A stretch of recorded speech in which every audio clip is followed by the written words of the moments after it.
I came in specially to listen. I didn't think my turn would come up today. I want to thank you for your contribution and for your dedication in relation to this, and also the chairperson that took over after you, Deputy Fleming. I want to thank the whistleblowers. And I'm here today, Minister, and thank you for the way you went around rearranging this. But just let me say, in your opening speech, you said, at the heart of the report is grace. Well, I can't think of anything more inaccurate than that, because certainly grace is not at the heart of this report. That's the first thing.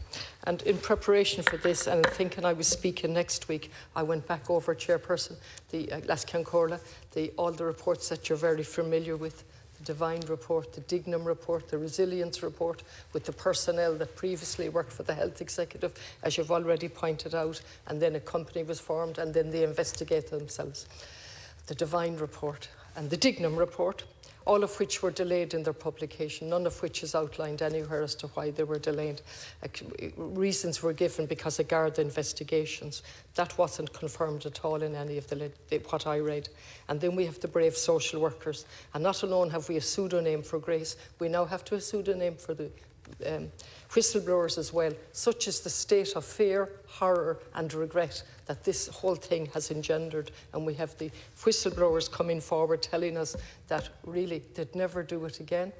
They have lost so much, and these are all very serious issues. We have an inane comments from the Taoiseach talking about these type of inquiries we must inquire into. Certainly I agree with the reservations, but that's not the issue.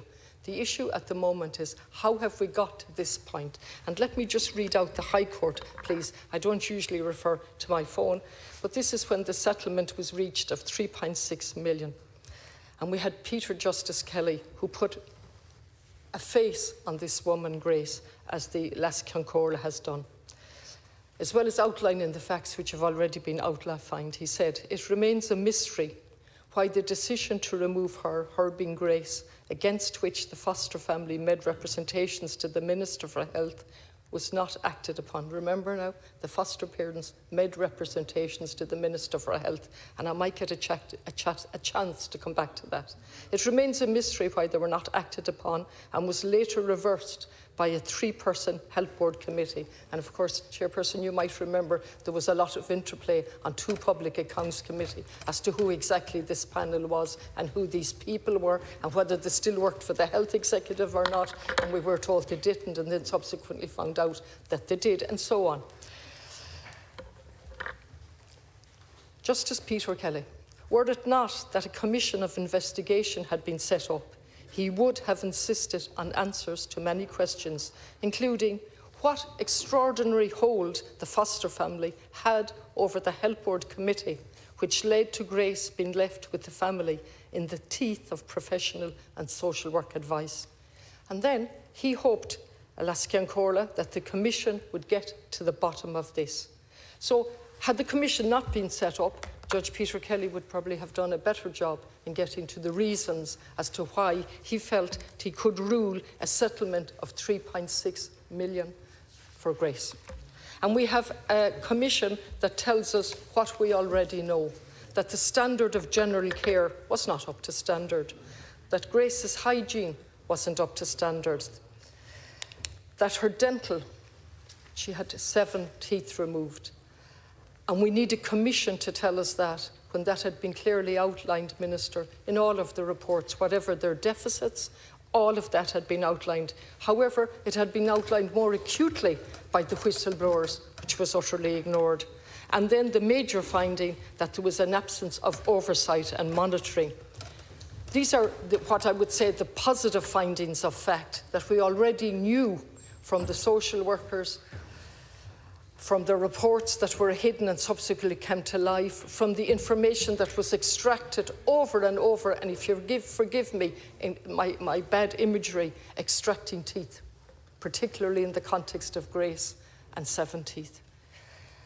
And then the finding that there was no evidence of sexual or emotional abuse. Now, I have no understanding what the person in charge of the commission understands by the word emotional abuse. If that doesn't cover what she actually found herself, it's an extraordinary conclusion.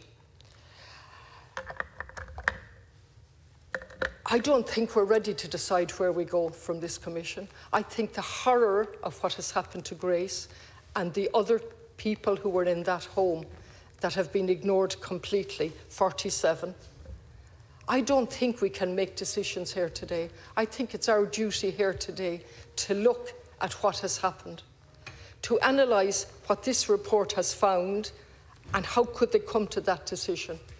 And then, Minister, you talk about meeting with, and I welcome that, with the solicitor in relation to her unprecedented statements. And you confirm. I met yesterday with the General Solicitor for Minors and Wards of Court, who confirmed that considered and extensive submissions were made on behalf of Grace to the Commission of Investigation. Now that in itself is extraordinary, and I think that, and I commend you for meeting with her. And that's an extraordinary and unprecedented. And then you utterly fail to tell us what that woman said, or how it was conveyed, or what led her to make those unprecedented statements. What led her to do that? And you go on to use, the General Solicitor also highlighted potential learnings. What were those learnings? What was outlined to you that led to that unprecedented statement? I don't like the word learnings. I actually don't like it at all. I'm not going to use it. What was outlined to you? Perhaps you could tell us that. And in what manner was it outlined to you? At what stage did it come to her attention that her submissions were not included in the report? Was a draft report sent to people for their approval? I'm not sure what time I've left, Lascan Corla.